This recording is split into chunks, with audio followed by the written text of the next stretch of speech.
Boa noite a todos. Boa noite. Nós tivemos o prazer de estar aqui recentemente na casa, alguns meses, falando de programação neurolinguística. E hoje retornamos com muito prazer. Foi uma experiência anterior. Foi uma experiência muito boa, uma troca muito grande com a casa. E hoje nós temos o prazer enorme de voltar para falarmos um pouquinho a respeito do Apocalipse. Como nós sabemos, o Apocalipse ele foi escrito por João Evangelista dentro de uma ótica muito mística, de muita simbologia, que, a meu ver, não tinha como ser diferente. No entanto, isso acabou criando uma ideia preconcebida de que o Apocalipse é um livro de difícil compreensão. E com isso, muitas pessoas de diversos credos têm o hábito de ler os outros evangelhos e, quando chegam no Apocalipse, não leem. Então, nosso objetivo, dentro das nossas limitações, é lógico, é tentar com vocês esta noite, juntos, tentarmos tirar o máximo possível o véu do Apocalipse e mostrá-los realmente dentro de uma ótica muito lógica, muito racional e inserida nesses 2000 anos de história do nosso planeta, da nossa humanidade. E eu gostaria também de frisar com vocês duas mensagens contidas no Apocalipse que acabam sendo esquecidas, porque a gente foca tanto a questão profética e acaba, muitas vezes, não dando importância para essas mensagens, que, a meu ver, são tão importantes quanto a questão das profecias. Uma é uma mensagem linda, maravilhosa, uma mensagem de otimismo, de esperança, de consolo, de fé, principalmente fé, em que o nosso planeta nunca esteve e nunca estará desamparado. Por pior que sejam os momentos da nossa humanidade, da nossa coletividade, Jesus e uma plede de espíritos de esferas crísticas sempre estarão no comando do nosso planeta. Essa mensagem é muito forte no Apocalipse, como nós vamos poder ver esta noite. E a outra questão é o quanto a mensagem do Consolador Prometido e do Espiritismo está contida no Apocalipse. Muito poucas pessoas param para pensar a respeito disso. Então vamos lá, gente, vamos começar. Abrindo o livro, sobre o apóstolo João Evangelista. João, o apóstolo, igualmente pisou na terra em outras épocas com missões diferentes. Segundo a tradição do mundo espiritual, ele foi o profeta Daniel, antes de reencarnar como João, assim como mais tarde renasceu como Francisco de Assis. Segundo Bezerra de Menezes, falar de João Evangelista se torna muito difícil, porque seria falar de um anjo. E falar de João Evangelista nessa casa, que tem como patrono Francisco de Assis, nos emociona muito mais, com certeza. É impressionante a semelhança das profecias, a semelhança das profecias de Daniel, do Antigo Testamento, com as do João Evangelista do Apocalipse. Quem puder ler, com certeza vai notar. E aí nós começamos a observar que, na verdade, trata-se de um único espírito, ou seja, de uma individualidade em momentos reencarnatórios diferentes. João, ele tinha uma característica muito própria, quando ele foi preso na ilha de Patmos, pelo Império Romano, por César, onde ele escreveu o Apocalipse, ele tinha uma característica de já conseguir vibrar na mesma faixa de sintonia dos reinos da natureza. Quando ele não tinha ninguém próximo para pregar o Evangelho, ele pregava para a natureza, pregava para o vento, pregava para as árvores, pregava para o mar, para os peixes. E depois nós vamos ver essa característica também muito marcante na figura de Francisco de Assis, como aqui nesta casa mais do que nunca vocês sabem. O quanto Francisco de Assis também já detinha essa capacidade de vibrar nos mesmos reinos da natureza. Então nós começamos a ver que realmente trata-se de uma única individualidade em momentos diferentes. João Evangelista, quando foi ordenado por César a sua morte, ele iria ser colocado no tacho de azeite quente, como era de praxe na época. Os próprios soldados romanos libertaram João, porque todos se rendiam ao seu encanto e acabavam se tornando os amigos de João, e o levaram para a ilha de Éfeso. E lá sugeriram que ele adotasse um outro nome, para que ele não fosse reconhecido por César. E o nome que ele adotou lá, como muitos de vocês sabem, foi exatamente Francisco.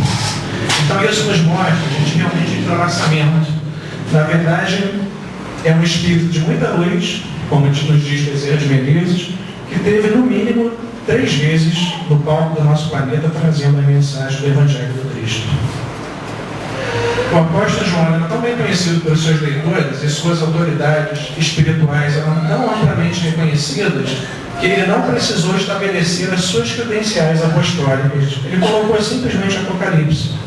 Os outros evangelhos têm as credenciais apostólicas, né? João, Marcos. O João Evangelista, ele era tão reconhecido nesse propósito de divulgação do Evangelho que ele resolveu não adotar suas credenciais apostólicas. E também isso já reflete um alto grau de humildade desse espírito, né? Com certeza. Dados históricos. Em épocas históricas, evidências encontradas no próprio texto indicam que foi escrito durante o período de extrema perseguição aos cristãos no reinado de Domiciano. Teria sido produzido por volta do ano de 95 depois de Cristo. Ou seja, após o reinado de Nero, que quase destruiu Roma em 4 depois de Cristo, e a destruição da própria Jerusalém em 70 depois de Cristo. João Evangelista, ao ser preso pelo Império Romano, ele foi levado à ilha de Patmos, como falamos, situada perto da costa da Ásia Menor, não muito distante de Éfeso, onde escreveu o Apocalipse.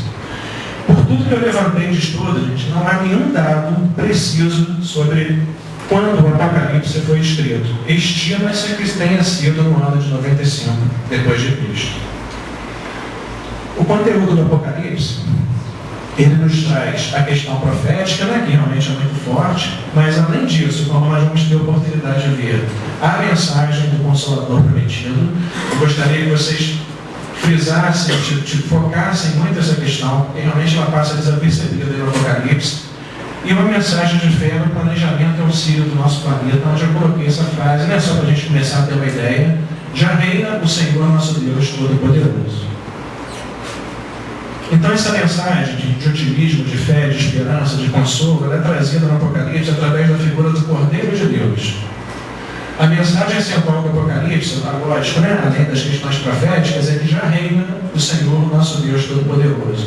Jesus é apresentado como ponto máximo da representação de Deus, auxiliando a vitória do bem e o estabelecimento definitivo do reino de amor na terra. O Cordeiro é o seu título primário, utilizado, gente, 28 vezes no Apocalipse. É o símbolo de Deus que se manifesta em seus filhos, para consumar o plano de evolução, para completar a criação de uma nova comunidade de seres espiritualizados, traduzida como um novo céu e uma nova terra. Então, muitas vezes a gente nos pegamos falando essa palavra, né, Cordeiro de Deus, sem saber verdadeiramente o seu significado. Cordeiro de Deus, gente, significa representante da divindade humanizado entre os homens para trazer a espiritualização até nós. Então nós tivemos vários Cordeiros de Deus que desfilaram pelo nosso planeta, né, inúmeros. E com certeza a expressão maior é Jesus. E essa mensagem é muito clara em nos dizer que Jesus sempre esteve e realmente sempre estará à frente de todos os acontecimentos do nosso planeta. E quando ele se retrata aqui um novo céu e uma nova terra, fica fácil a gente entender que ele está fazendo uma referência ao nosso planeta regenerado. A questão da simbologia, método de comunicação. As visões proféticas eram comunicadas a João somente quando ele estava arrebatado em espírito, ou seja, fenômeno mediúnico de desdobramento. É interessante que durante várias passagens do Apocalipse, João estava em vigília e de repente ele é pego por um sono avassalador. Ele dorme. E nesses sonos, às vezes até cochilos que ele tinha, eram mostradas mensagens do Apocalipse para ele. Ele registrava as visões na ordem que recebia. Então elas não seguem uma ordem cronológica. Isso aqui às vezes gera confusão também para quem está lendo o Apocalipse. Ora ele está falando no ano de 130 e volta no ano 100, depois ele vai lá na frente de novo. Isso cria um pouquinho de dificuldade para quem lê o Apocalipse. As mensagens e revelações contêm linguagem figurativa que aponta para o que é definitivamente indescritível. Exprime uma tentativa de tornar compreensível o fator espiritual, utilizando elementos conhecidos da época. Então aqui entra, gente, a questão da simbologia do Apocalipse. É lógico que na época o Apocalipse foi escrito para a cultura hebraica, para a cultura judaica. E como nós sabemos, ela é riquíssima em simbologia, né? A Cabala e a própria vocabulário, o próprio dialeto hebraico, ele é muito rico em simbologia. Então isso caracteriza muito a simbologia do Apocalipse. E falar de um futuro ao qual a gente ainda não conhece, a meu ver, não dá para ser de outra forma diferente se não usarmos da simbologia. É o que Allan Kardec nos diz o tempo inteiro no Livro dos Espíritos, né? Quando ele fala como é que a gente vai escrever a luz para um cego de nascença. Se o cego não conhece a luz, e se a gente não usar de uma simbologia. Né? Mal comparando, né? Vamos por exemplo, pegar um homem de 500 anos atrás, né? E tentar falar para um ano de 500 anos atrás como é os nossos dias atuais. Né? Como é que a gente ia descrever isso para eles? Né? Falar para eles, olha, meu amigo, daqui a 500 anos você vai ter um aparelhinho desse tamanhozinho no celular, que você vai botar no ouvido, você vai falar com o mundo inteiro. Você vai ter um computador, você vai poder fazer uma compra lá nos Estados Unidos e entregar na sua casa. Ele vai achar que nós somos loucos, né? Com certeza. Então não dá para falar do futuro se não for através da simbologia. Como a gente vai tentar desvencilhar um pouquinho o véu essa noite com vocês. Então vamos começar falando da história enigmática. Não, desculpa, gente, esse aqui é um slide antes. Esse slide, ele fala dos 7 Espíritos de Deus. E aqui a gente já começa a ver a questão da simbologia, né, judaica, da Cabala. O número 7 é um número que traduz a ideia de perfeição, de plenitude. Então nós vamos ver ele o tempo inteiro no Apocalipse, né? 7 igrejas, 7 selos, 7 olhos, 7 chifres, o tempo inteiro, porque ele é um número que traduz perfeição e plenitude. Os 7 espíritos são apresentados simultaneamente como 7 olhos e 7 chifres do Cordeiro, simbolizando respectivamente conhecimento e poder e plenitude. Além disso, diante do trono, evidenciando serem eles os representantes de Jesus, indicando que os espíritos administravam junto com ele o destino do nosso planeta. Então aqui fica muito claro que Jesus não estava sozinho. Ele tinha uma tríade de espíritos, provavelmente de esferas crísticas ou próximas, que o ajudaram no planejamento e no arquitetamento dos acontecimentos que iam reger o nosso planeta. E aqui sim, aqui a gente vai entrar nas 7 igrejas do Apocalipse. Tão discutidas, tão faladas, 7 igrejas do Apocalipse. E voltei para ver quem falava comigo, e ao voltar-me, vi 7 castiçais de ouro, e no meio dos 7 castiçais alguém semelhante ao Filho do Homem, vestido com vestes talares, e tinha ele na mão direita 7 estrelas. O mistério das 7 estrelas que viste na minha mão direita e dos 7 candeeiros de ouro é este. As 7 estrelas são os anjos das 7 igrejas. E os 7 castiçais são as 7 igrejas. Então eu queria frisar bastante com vocês essa questão. Nós sabemos que toda casa religiosa tem o seu mentor. Né? Uma casa de umbanda, uma igreja, o Lar Francisco de Assis, com certeza tem o seu mentor. E aqui nós estamos falando das 7 igrejas iniciais que deram início à propagação do Evangelho do Cristo para o mundo. Então, com certeza, elas teriam os seus mentores. E cada um desses anjos, dessas estrelas, que seriam realmente mentores das igrejas, eles escreveram uma carta endereçando a cada uma das igrejas. E, na verdade, essas cartas elas contêm períodos pelos quais o cristianismo ia passar ao longo da história. Eu acho que isso é importante a gente focar. Porque a gente vai ter que falar um pouquinho acelerado, porque o conteúdo é muito grande, né? O nosso tempo é muito curto. Então eu queria que vocês fizessem muito isso.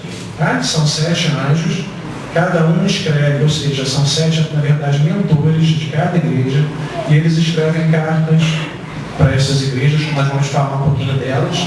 Tá? E, na verdade, o conteúdo dessas cartas realmente são períodos pelos quais o cristianismo iria passar ao longo da história. A primeira igreja é a igreja de Éfeso. Aqui eu trouxe umas fotos aqui ainda das ruínas da igreja de Éfeso. Éfeso representa o primeiro momento espiritual da jornada cristã, quando ainda se sentiu o perfume dos ensinamentos primitivos dos apóstolos. Ou seja, gente, essa época, a carta da igreja de Éfeso representa o cristianismo puro, a fase ainda apostolar, onde o cristianismo ainda não tinha sido contaminado por práticas exteriores, por sofismas, por dogmas. A fonte ainda estava muito limpa. Essa é a representação da igreja de Éfeso. A segunda igreja, a igreja de Esmirna. Na igreja de Esmirna é muito forte a carta que o anjo escreve ela, ele se refere o tempo inteiro às sinagogas de Satanás e a judeus que não eram judeus. Por que isso? Porque essa fase havia infiltrantes do governo de César, de Roma, que estavam nas sinagogas, na verdade, para localizar, identificar aqueles cristãos que eram mais carismáticos, que eram líderes, e os entregarem a Roma, para que eles fossem lançados, como nós sabemos, nos círculos romanos, para simples diversão dos romanos. E no finalzinho da carta, ele coloca... Desculpa, vou voltar aqui. Obrigado. No finalzinho da carta, ele coloca essa referência.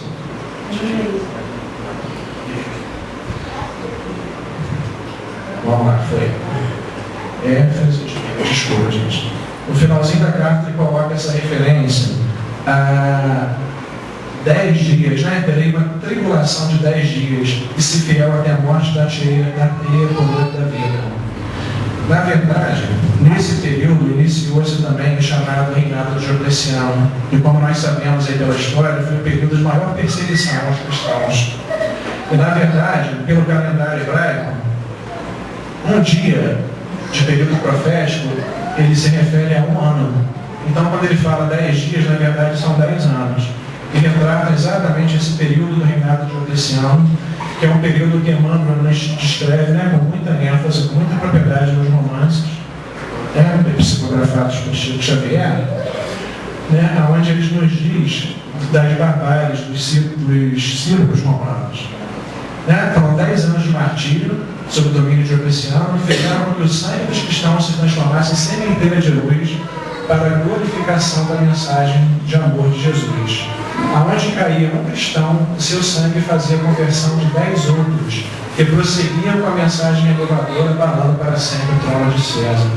Então nós sabemos que era permitido nessa época aos cristãos, até o momento final, que eles negassem, né, que eram cristãos. E se eles negassem, eles estavam salvos, eles não iam para os círculos romanos.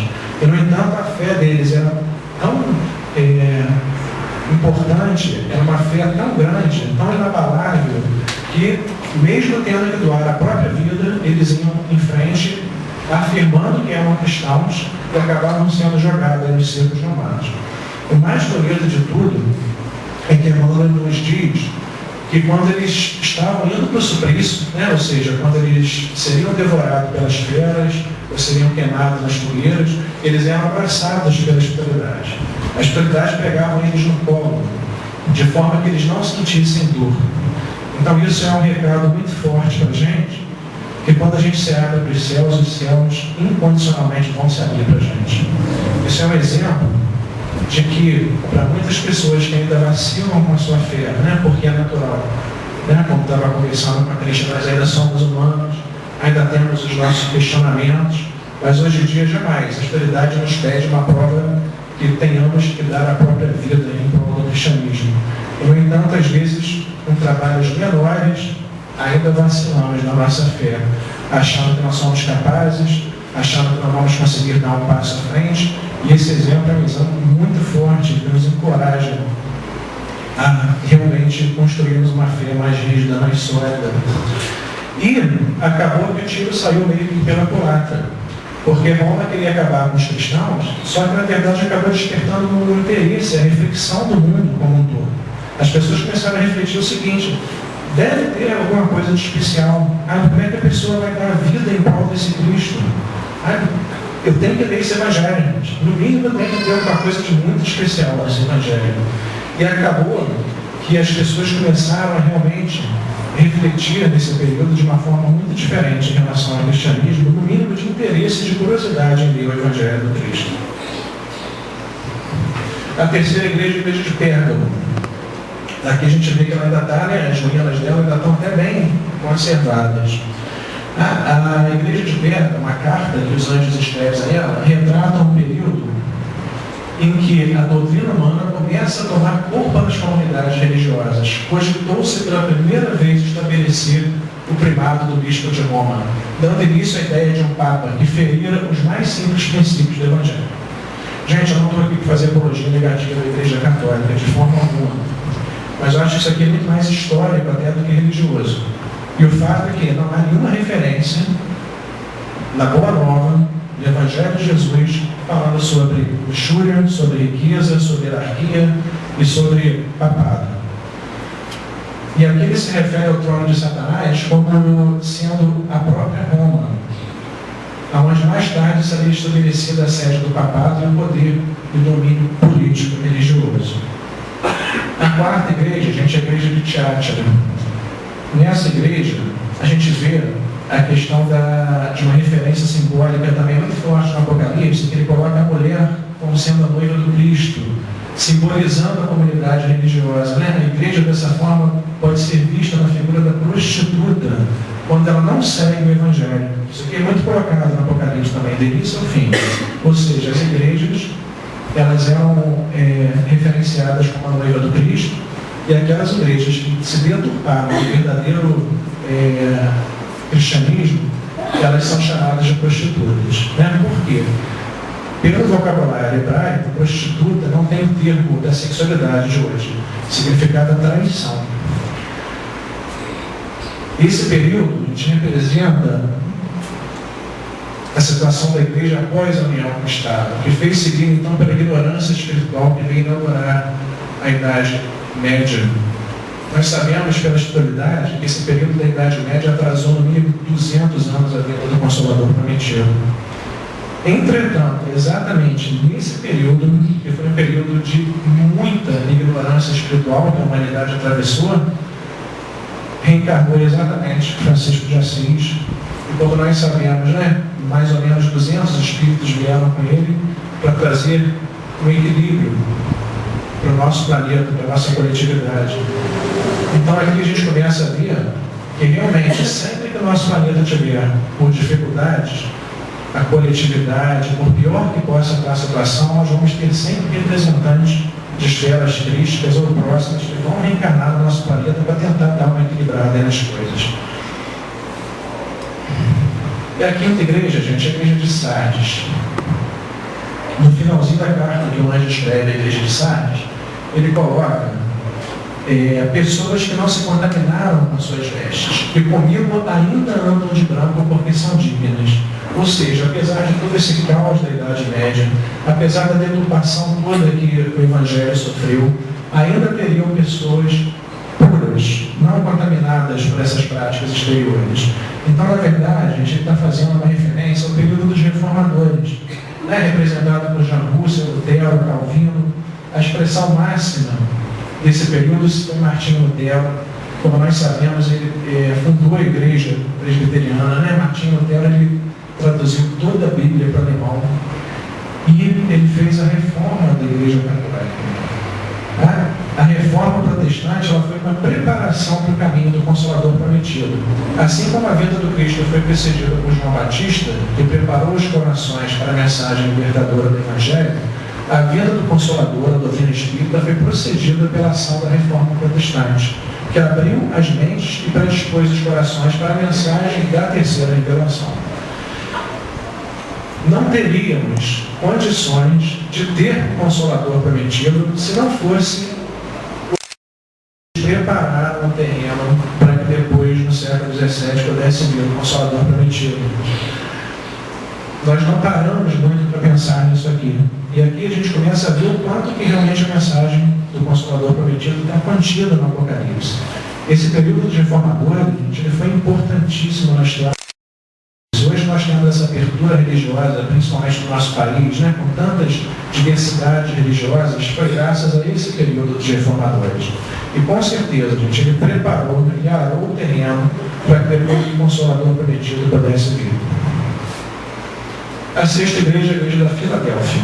Nesse período, a igreja secular dos papas teve os poucos que se tornaram a nova religião, dos reformadores, e se mantinha, apesar das perseguições, aguardando o movimento propício para o advento do Consolador. Então, esse período é caracterizado também pela noite de São Bartolomeu e pela Revolução Francesa. Nós sabemos que a Revolução Francesa ela teve um cunho muito industrial. Porém, a questão religiosa também foi muito forte. Exatamente na França, era o foco, na Idade Média, das cruzadas, da Santa Inquisição. Na França, por decreto, foi proibida a palavra do Cristo.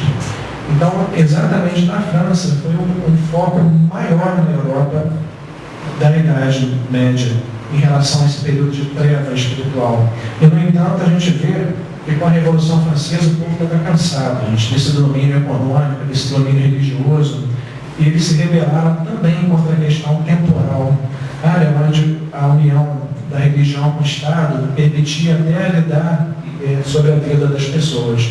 Então a gente vê aqui na questão da Revolução Francesa também todo o preparatório para que depois viesse o Consolador prometido. Exatamente na França, que Allan Kardec reencarnou, exatamente na França que foi codificada toda a nossa doutrina. Então, tanto quanto a Revolução Francesa, que é abordada nas cartas, as 7 igrejas do Apocalipse, na verdade é um preparatório para a vinda do Consolador prometido.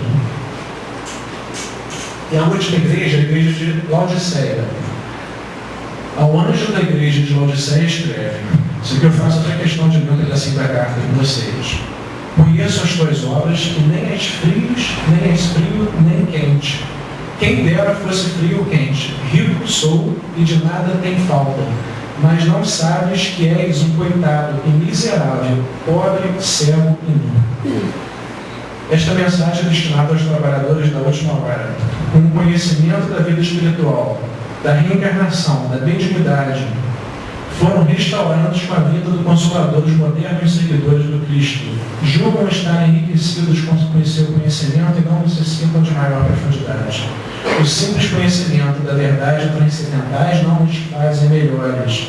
Há que interiorizar os valores adquiridos, modificar a disposição íntima e desenvolver a consciência da fraternidade a fim de sermos verdadeiramente seguidores de Cristo.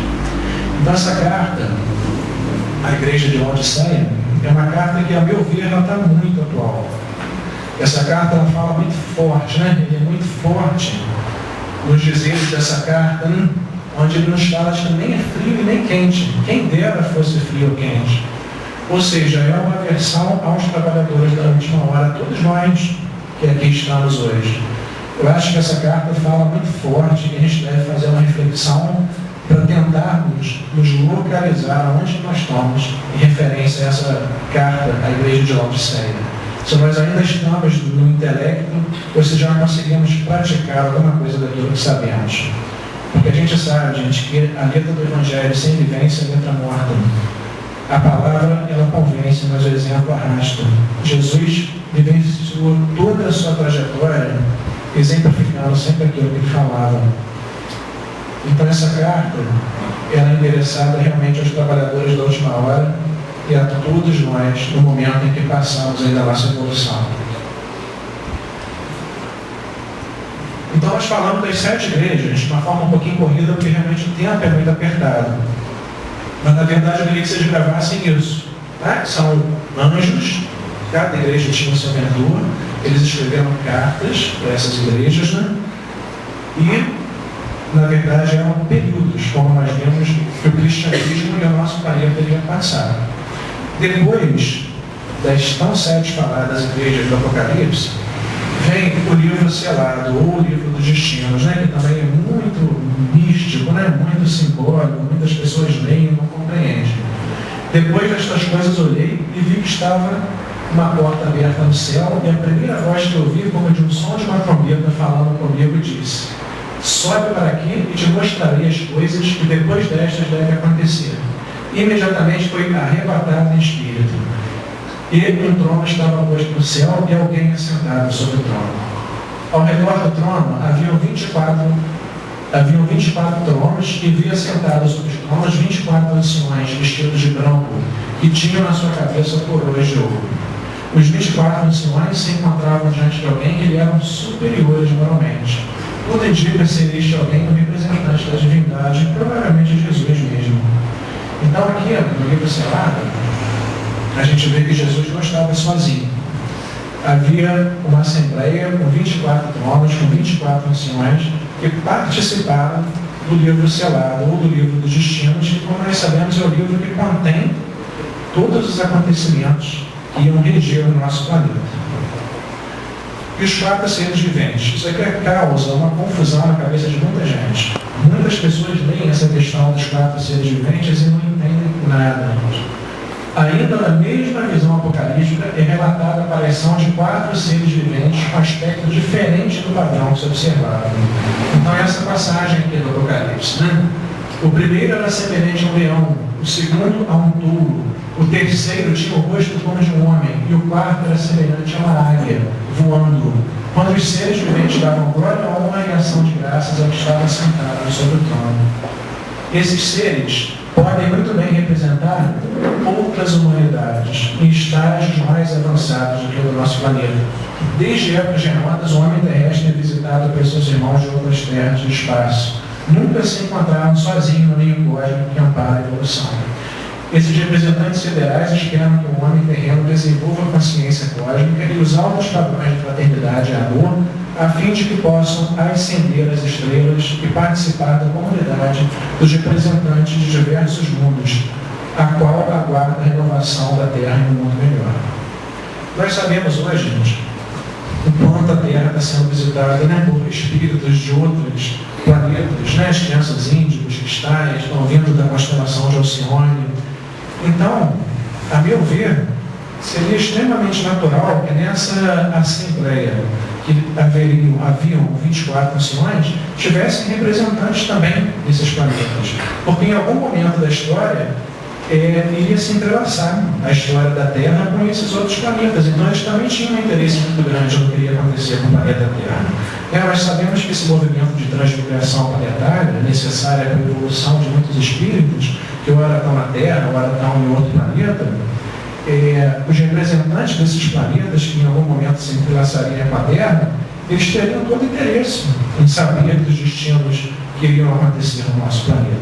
Então eu acho que é muito natural, né, que façamos essa comparação dos 4 seres viventes, na verdade, com representantes de outros planetas. E com certeza, gente, João não tinha como descrever as características, né, de um perispírito, de um espírito de outra dimensão, de outro planeta. Então ele fez essa referência, né, um aspecto de leão, a outro touro, o outro uma águia voando, mas que na verdade, a meu ver, seria um representante de outros planetas que teriam todo interesse em saber dos acontecimentos que iam reger a Terra, porque realmente em algum momento essas histórias iriam se entrelaçar. Então vamos lá. O livro dos destinos é um livro selado, vindo à mão direita do que estava sentado sobre o trono, um livro escrito por dentro e por fora, selado com 7 selos. Então aqui a gente vê novamente, né, essa questão simbólica, né, do número 7. Vê também um anjo forte, brandando com grande voz: quem é digno de abrir o livro e romper os seus selos? Ninguém no céu, nem na terra, nem debaixo da terra podia abrir o livro, nem sequer olhar para ele. E eu chorava muito, porque ninguém fora achado digno de abrir o livro, nem de ler e nem de olhar para ele. O livro, em todas as épocas, é um símbolo de conhecimento e sabedoria. Era costume na época, gente, que selassem os documentos com o próprio selo dos reis. Isso caracterizava a importância dos documentos. Graças a Deus, na visão apocalíptica, o vidente presencia o mestre assentado sobre o trono, indicando a sua posição de governador espiritual do nosso planeta, o único em condições de abrir o livro. E tem essa passagem aqui que se refere a isso, né? Logo que tomou o livro, os 4 seres viventes, os 24 anciões, postaram-se diante do cordeiro, tendo todos eles uma harpa e taças de ouro cheias de incenso, que são as orações dos santos, e cantavam um novo cântico, dizendo: dignos és de tomar o livro e abrir os seus selos. Ou seja, gente, a vibração, o magnetismo era tamanho deste livro, que estava contido todos os desígnios do nosso planeta, que ninguém tinha condições morais de abri-lo. Ele, por si só, pela sua própria vibração, ele já tinha uma defesa. Como a gente sabe, né, que a defesa nossa, a defesa de uma casa espírita, ela é construída de acordo com os nossos sentimentos, com as nossas emoções, com os nossos pensamentos, principalmente o amor. Cada sentimento, cada emoção de cada tarefeiro de uma casa espírita é como se colocasse um tijolinho numa muralha para construir a sua defesa. E essa defesa é vibratória, mas é muito claro aqui no livro, né? Ninguém tinha condição de abrir esse livro, a não ser Jesus, nosso representante maior da esfera Cristo. Tamanho era a importância desse livro que continha todos os acontecimentos que iam regir o nosso planeta. Então, o conteúdo do livro do destino, a gente nos traz o quê? Nos traz a questão também muito enigmática dos 7 selos e dos 4 cavaleiros do Apocalipse. Aqui eu vou falar de uma forma um pouquinho rápida, mas por causa do tempo. O primeiro selo, o cavalo branco, ele representa a imagem do cristianismo primitivo. Então, ele é muito parecido com a igreja de Éfeso, que nós vimos lá atrás. Ele fala muito dessa fase ainda apostolar, da fase da pureza doutrinária, onde realmente o cristianismo ainda não tinha sido contaminado por práticas exteriores. O segundo selo é o cavalo vermelho. Ele retrata a reação natural dos poderosos que se sentiam ameaçados pela filosofia do Evangelho e começaram a fazer guerra aos trabalhadores, como nós sabemos tantas guerras que os cristãos sofreram no decurso da história. O terceiro selo é o cavalo negro. Preto é a cor das trevas, o signo de um período de escuridão espiritual, que promoveu a ignorância, onde a ciência se encontrava submissa a uma religião de abusos teológicos. O alimento espiritual do Evangelho ficou cada vez mais escasso nessa época, como nós falamos. Poucos tinham acesso às letras dos ensinos apostólicos. Nesse período, a igreja, fortalecida pelo poder temporal, firmou-se da decisão de afastar os ensinamentos do cristianismo das bibliotecas escuras dos mosteiros. Então, ele retrata esse período aí também da Idade Média. O quarto selo, gente, é o cavalo amarelo. Amarelo é a cor pálida, a cor da morte, que se refere a uma morte espiritual dos homens após o afastamento do moral de Cristo. E refere-se também ao período da Idade Média, onde a fome e a peste dizimaram mais da metade da população, em vários países aí da Europa. E o quinto selo é o selo dos mártires. Quando ele abriu o quinto selo, via debaixo do altar as almas dos que foram mortos por causa da palavra de Deus e por causa dos testemunhos que deram. Então ele fala do clamor dos mártires. Quantas lutas, guerras, perseguições não foram movidas contra aqueles que defendiam o princípio do alto. Aonde procurasse refúgio, os seguidores do Evangelho eram caçados como animais. Então o quinto selo faz uma analogia aos mártires, aqueles que perseveraram propagando o Evangelho do Cristo em todo o mundo. E o sexto selo, gente, são os sinais da terra e no céu. Olhei, quando ele abriu o sexto selo, houve um grande terremoto, o sol se tornou-se negro como um saco de silício, e a lua tornou-se como sangue, as estrelas do céu caíram sobre a terra, como quando a figueira sacudida por um vento forte deixa cair os figos verdes. As grandes comoções que se dão na terra levaram muitos a pensar que se trata da ira de Deus, se abatendo sobre a humanidade. Tal agitação resulta de uma falsa ideia a respeito das providências e da própria natureza. Então aqui, exatamente no sexto selo do livro dos destinos, ele começa a falar da questão das comoções naturais, que a gente poderia ficar aqui até amanhã de manhã falando com vocês, tantas que estão avassalando aí o nosso planeta, tsunamis, maremotos, terremotos, acabando com países inteiros.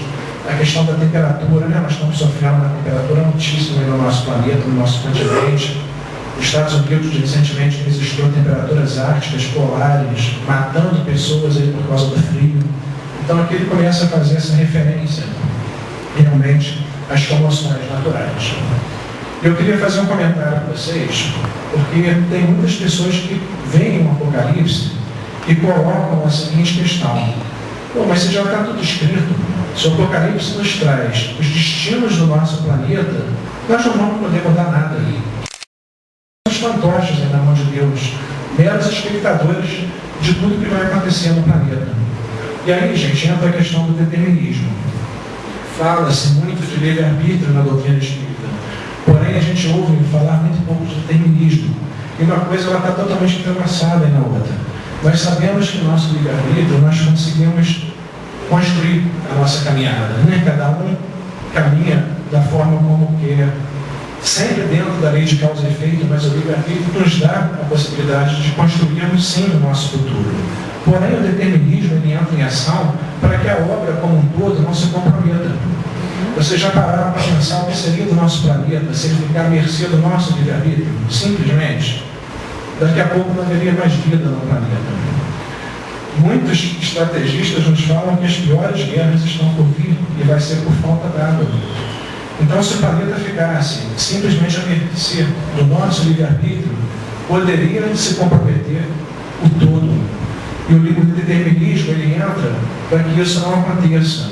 O determinismo, ele só nos mostra, mais uma vez, a beleza e a grandiosidade das leis divinas. Da onipotência, da onisciência, da divindade, que permite a cada um, sim, caminhar de acordo com o seu livre-arbítrio, porém jamais comprometer a obra como um todo. E realmente faz muito sentido que seja assim. A divindade construiu essa obra incomensurável do universo. Vocês imaginam correr o risco dela se perder por um livre-arbítrio equivocado de uma humanidade, de uma coletividade? Eu acho que não faria sentido. Então a lei do determinismo, ela entra para que o todo seja preservado. Mas o livre-arbítrio, ele vai estar sempre presente. Então jamais somos fantoches na mão de Deus.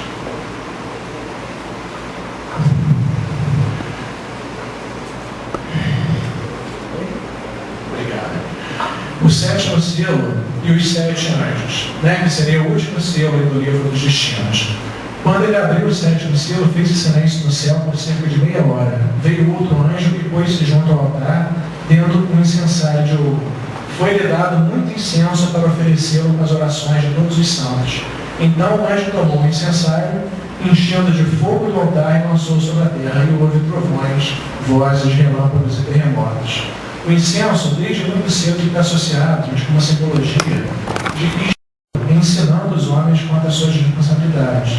Depois, se não fosse ouvido, aí sim, gente, haveria relâmpagos, terremotos, representando um caráter mais drástico, que seria utilizado para promover o despertar daqueles que não deram ouvido a mensagem suave dos imortais.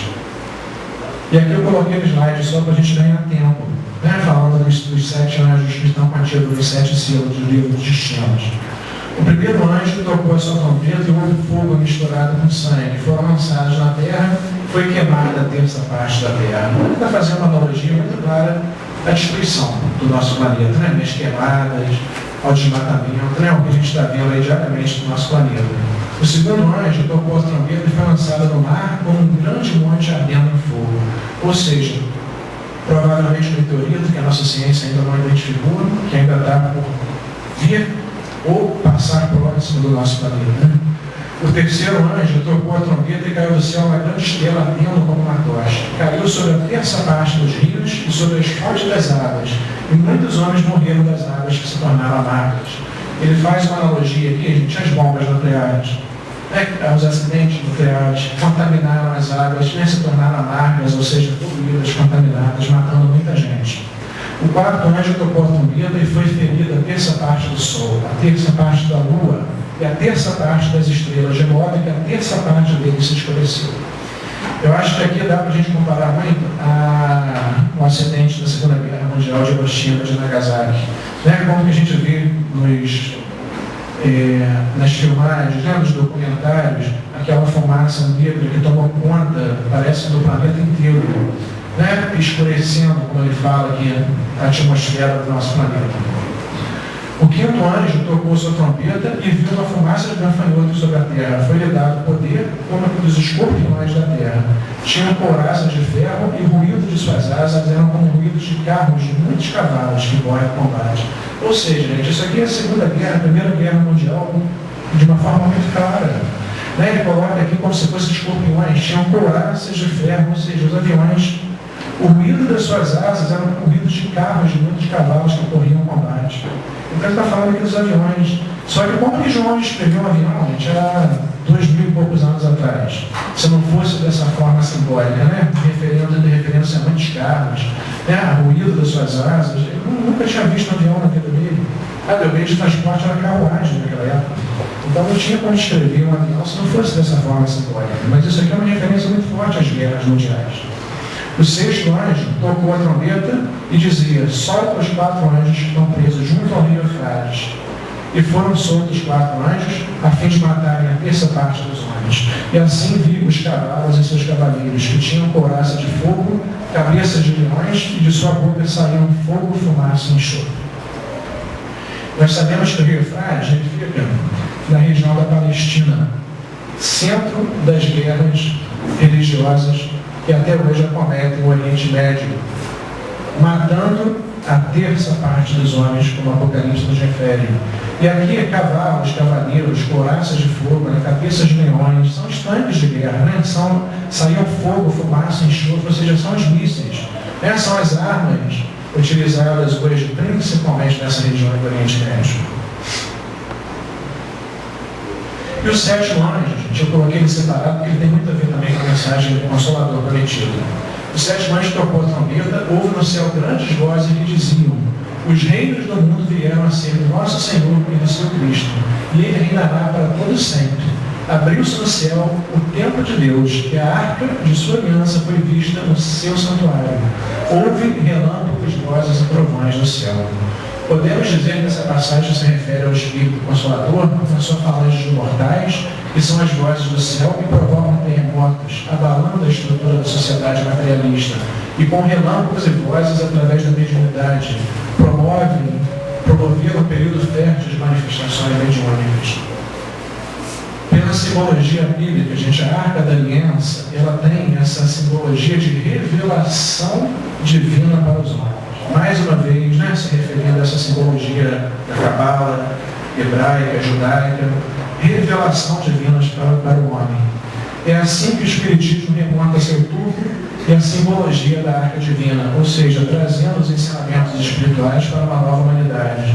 Em 18 de abril de 1857, com o lançamento do Livro dos Espíritos, inaugurou-se na Terra a Era Nova, sob o patrício das falanges do Consolador. Ora, gente, eu consigo fazer uma comparação melhor de Arca da Aliança, que representa a revelação divina para os homens, do que o Consolador prometido. Eu realmente não consigo. Eu acho que essa referência da Arca da Aliança, contida no Apocalipse, ela é clara em se referir ao futuro Consolador prometido da nossa doutrina. E as duas testemunhas. Isso aqui também causa uma confusão muito grande com as pessoas. Vou ser bem rápido aqui por causa da hora. Darei poder às minhas duas testemunhas e profetizarão por 1260 dias vestidas de saco. Quando acabar o seu testemunho, a besta que sobe do abismo lhe fará guerra, lhes vencerá e matará. Então, na verdade, as pessoas ficam se perguntando em relação ao que são essas duas testemunhas. Essas duas testemunhas do Apocalipse são o Antigo e o Novo Testamento. Elas são as duas oliveiras e os dois candeiros que estão diante do Senhor da Terra. E desde que se estabeleceu o poder de Roma, nós vimos lá atrás que houve a proibição das leituras dos textos evangélicos. Por isso o termo vestidas de saco, ou seja, enclausuradas de mosteiros e banidas da leitura da livre interpretação das suas palavras. Então, na verdade, essas duas testemunhas do Apocalipse têm nada mais, nada menos do que o Antigo e o Novo Testamento. O fim dos 1260 anos. Consideramos o início da atividade papal no ano de 538 d.C. Esse ano marca os acordos políticos feitos pelos imperadores Justiniano, que reconheciam o papado como a cabeça das igrejas. Então, contando, gente, a partir dessa data, de 538, os 1260 dias referenciados no Apocalipse somam o ano de 1798. Exatamente o ano em que caiu as pretensões do papado. E Berthier, o general francês, sob o comando de Napoleão Bonaparte, invade Roma e leva prisioneiro o pontífice. Então, exatamente esses 1260 anos referidos pelo Apocalipse retratam um período de que não que acabou o papado, mas acabou o poder temporal. A partir de 1798 não havia mais união da religião com o Estado, não havia mais poder temporal, ou seja, o papado não podia decidir mais sobre a vida das pessoas. E a quebra da Babilônia. Caiu a grande Babilônia, se tornou morada de demônios e guarida de todos os espíritos imundos, pois todas as nações beberam do vinho da ira de sua prostituição. Ouvi outra voz do céu dizer: sai dela, povo meu, para que não sejais participantes dos seus pecados. A figura lendária da Babilônia, gente, com certeza, mais uma vez, da cultura hebraica, ela é mencionada no primeiro livro da Bíblia, na Gênesis, como a Torre de Babel. A figura da Torre de Babel, ela é considerada pelo povo hebreu como contrário aos desígnios de Deus. Ou seja, tudo que era contrário aos desígnios de Deus era referida pelo povo hebreu como a figura lendária da Babilônia. ela permaneceu como esse símbolo de ignorância das leis espirituais. Mais tarde, sob os escombros de suas fundações, foi erguida a segunda ainda, a poderosa Babilônia, centro do poder político e cultural daquela região. Então, a Babilônia é comparada também com a secular cidade de Roma, que para os cristãos transformou-se em cenário de morte e perseguição, devido aos martírios impostos pelos primeiros seguidores de Jesus. O Cordeiro promove a espiritualização do mundo, ocasiona a derrocada dos princípios opostos do Evangelho e por tantos séculos tem sustentado o poder da Babilônia espiritual.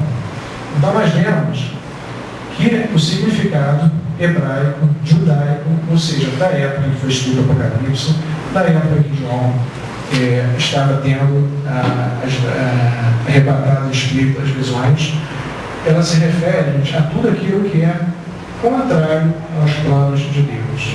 E aqui no penúltimo livro do Apocalipse ele diz que a Babilônia caiu. E finaliza o Apocalipse com o livro da manhã, com a Nova Jerusalém. Então veio um dos 7 anjos e me disse: vem mostrar-te a noiva, a esposa do Cordeiro. E mostrou-me a grande cidade, a Santa Jerusalém. Ela brilhava com a glória de Deus e o seu brilho era semelhante a uma pedra preciosíssima, como jaspe e cristalina. Se a Babilônia e Roma são representadas como símbolo do pecado, da confusão espiritual das religiões, Jerusalém é a figura espiritual do povo dedicado ao seu Senhor, a imagem de uma noiva fiel. Renovado o panorama do mundo pela presença de espíritos melhores, o clima de equilíbrio será estabelecido. E tanto os planos espirituais próximos à crosta, quanto a própria superfície planetária refletirão a integridade moral dos seus habitantes. A Terra modificada em sua estrutura geológica, adaptada a uma nova situação para espíritos mais propensos ao bem, é representada como a Nova Jerusalém, pois haverá ascendido na hierarquia dos mundos a categoria de planeta de regeneração. Então, o Apocalipse fecha com essa mensagem da Nova Jerusalém, que na verdade é muito claro a gente compreender que se retrata ao nosso planeta regenerado.